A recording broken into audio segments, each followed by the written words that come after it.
कुछ लोगों को ना एक्स्ट्रा फिंगर्स भी होती हैं, हाँ जी, उनको भी ट्रीट करते हो आप? बिल्कुल बिल्कुल, एक्स्ट्रा फिंगर्स ट्रीट की जाती हैं एक्चुअली। कभी कभार बच्चे इतने छोटे होते हैं कि उनकी एक्स्ट्रा फिंगर को 2-3 महीने की उम्र में ही ठीक किया जा सकता है। क्योंकि ऐसा देखा गया है कि 3 से 4 महीने के बच्चों को कंट्रोल करना बहुत आसान होता है, तो उनको पूरा बेहोश करने की भी जरूरत नहीं होती। आसान होता है, आई वुड से कि मुश्किल होता होगा।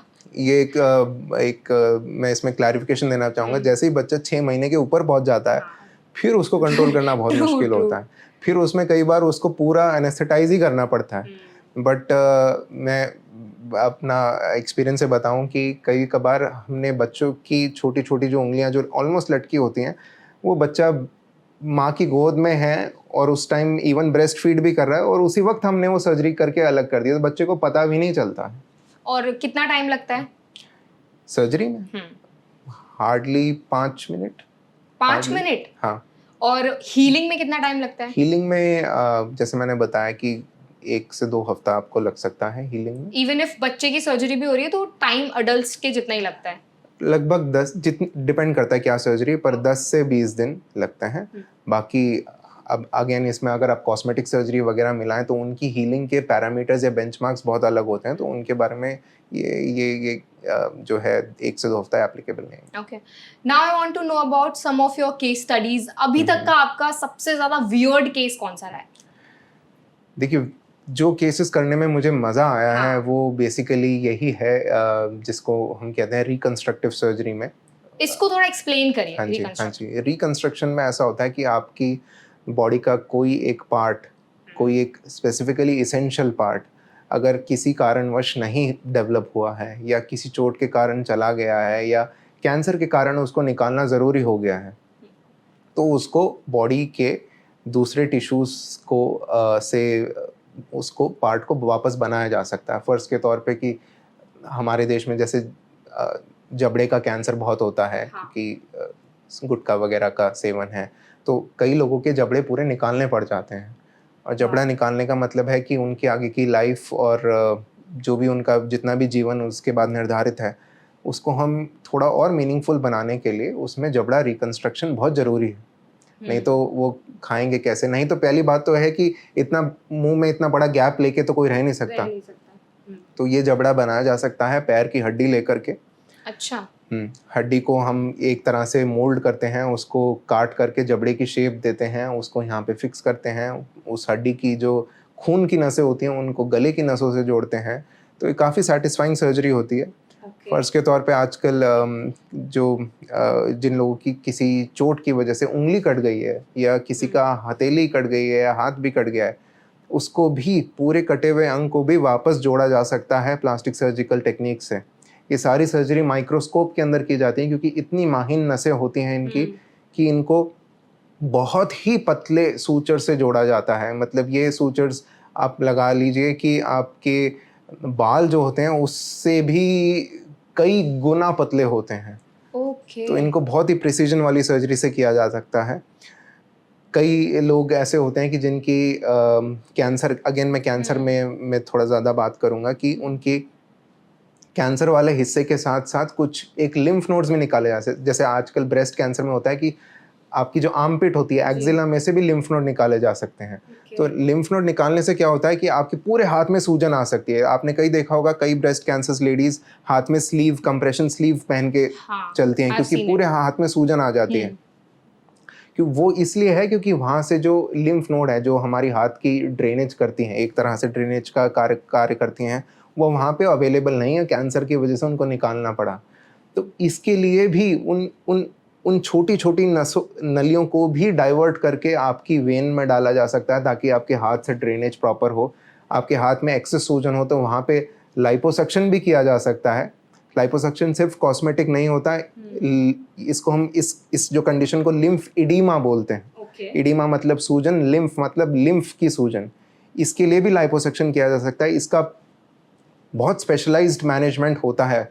ये भी प्लास्टिक सर्जरी का एक उभरता हुआ और एक विभिन्न अंग है। You said it's very satisfying, but I feel it थोड़ा scary। कभी आपको लगता है कि समटाइम्स तो ऐसा लगता होगा ना कि थोड़ा स्कैरी है या वियर्ड है। देखिए, स्कैरी चीज़ तो जब आप एक सर्जिकल लाइफ में एंटर करते हो तो वो भी मैंने देखा है कि किसी किसी को होती है, किसी किसी को डे वन से नहीं होती। तो शायद मुझे तो मैं मानूंगा कि डे वन से नहीं थी। अच्छा। और जहाँ तक स्पेसिफिक सर्जरीज की बात की जाए तो जो काम आप रूटीनली करते हो तो वो आपको स्कैरी नहीं लगता। अब मैं जनरल सर्जन नहीं हूँ, मैं न्यूरो सर्जन नहीं हूँ, मैं यूरो सर्जन नहीं हूँ, तो वो एरियाज और वो सर्जरीज देखना मेरे को स्कैरी तो नहीं। मेरे को इन जनरल सर्जरी में इतनी रुचि है क्योंकि मुझे वो भी सर्जरी देखना काफ़ी फैसिनेटिंग लगता है। Okay. और स्पेसिफिकली क्योंकि प्लास्टिक सर्जरी कई सर्जरी के बीच की कड़ी होती है कि आपने एक स्पेशलिटी ने ये काम किया, एक ने ये काम किया, इन दोनों स्पेशलिटी का रोल है, पर इसको एक कड़ी की भी ज़रूरत है, एक कड़ी की भी ज़रूरत है। या इस स्पेशलिटी में एक कोई कॉम्प्लिकेशन आ गया, कोई घाव बन गया, उसको वापस कंट्रोल या वापस उसको हील करने के लिए प्लास्टिक सर्जरी के रोल है। तो प्लास्टिक सर्जरी का इतना कनेक्शन होता है बाकी सर्जिकल स्पेशलिटी से, इसलिए मैं पर्सनल रूप से बहुत रुचि भी रखता हूँ इन सब चीज़ों में। ओके, डू यू थिंक कि विद टाइम प्लास्टिक सर्जरी का क्रेज ज़्यादा बढ़ रहा है इंडिया में? कॉस्मेटिक सर्जरी का क्रेज ज़्यादा बढ़ रहा है।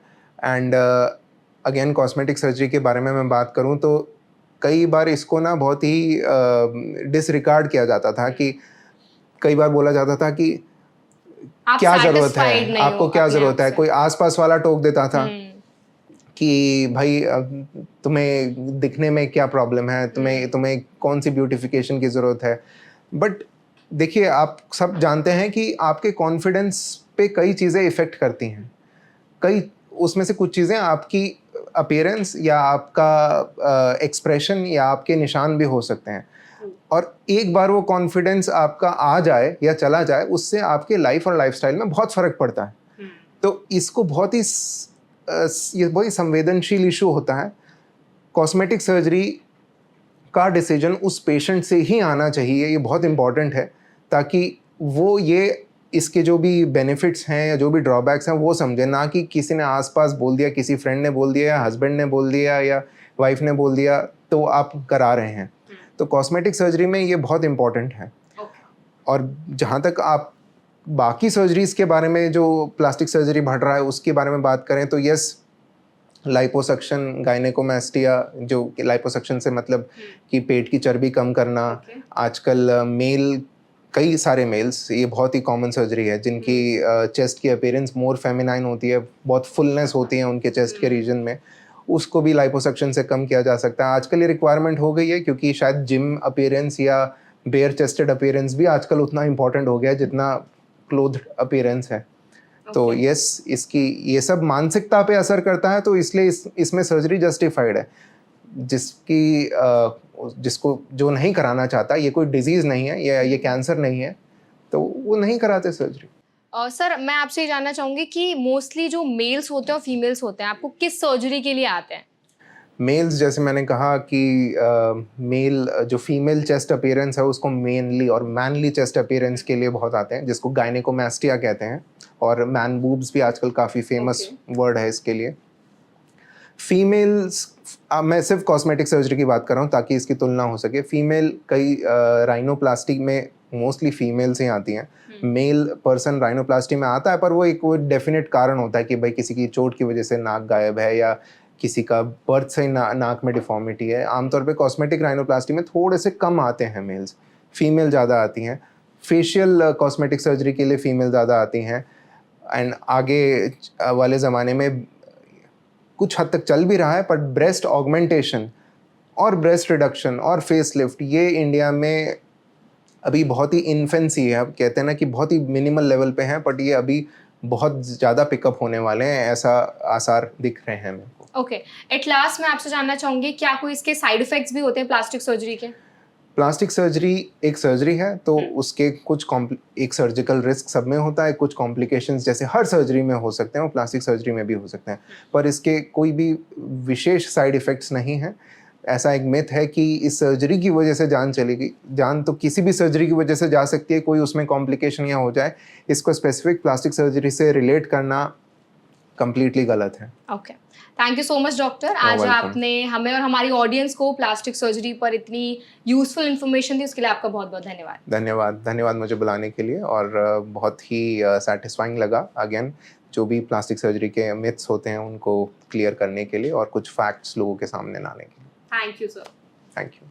आई होप आज का सेशन आपको पसंद आया होगा। अगर आज का सेशन आपको पसंद आया हो तो वीडियो को लाइक करें, ज्यादा से ज्यादा शेयर करें, और ऐसी और भी वीडियोस देखने के लिए हमारे चैनल NBT लाइव को सब्सक्राइब करना ना भूलें।